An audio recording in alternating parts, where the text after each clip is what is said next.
congratulate the leader of majority and leader of minority for bringing a bipartisan motion of this nature.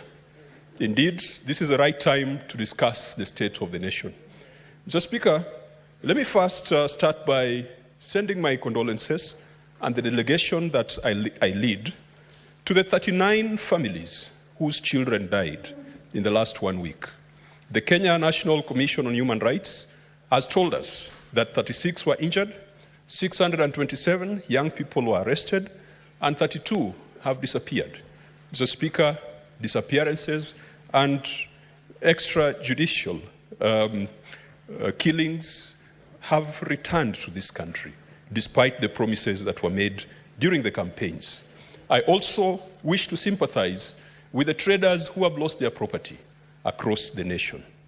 Mr. Speaker, even though not related, allow me to take this opportunity to send my condolences also to the family of the late Joe Barage Wanjui. Those who know Joe Wanjui, he was a chancellor at the University of Nairobi. He is a foremost businessman in this country. And I send condolences because, Mr. Speaker, Joe Wanjui gave me an opportunity to join the financial services world.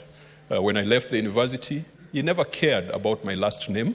He cared about my ability to serve. And Mr. Speaker, may his soul rest in peace, and we shall remember his sophisticated humility, which I have struggled to emulate. Mr. Speaker, last week when I was in church, the young people told me when I come to this house, I must read out Ephesians chapter 6, verse 12. For we fight not against flesh and blood, but against principalities and powers. The Gen Zs are not fighting against flesh and blood. Theirs is a fight against principalities and powers, rulers of darkness and wickedness in high places. Gen Zs don't want to kill anybody, even though we are killing them. We have snipers in this building to kill our young people. They are not fighting flesh and blood, Mr. Speaker. It is about wickedness in high places, parliament, state house, city hall, governor's premises, across the nation.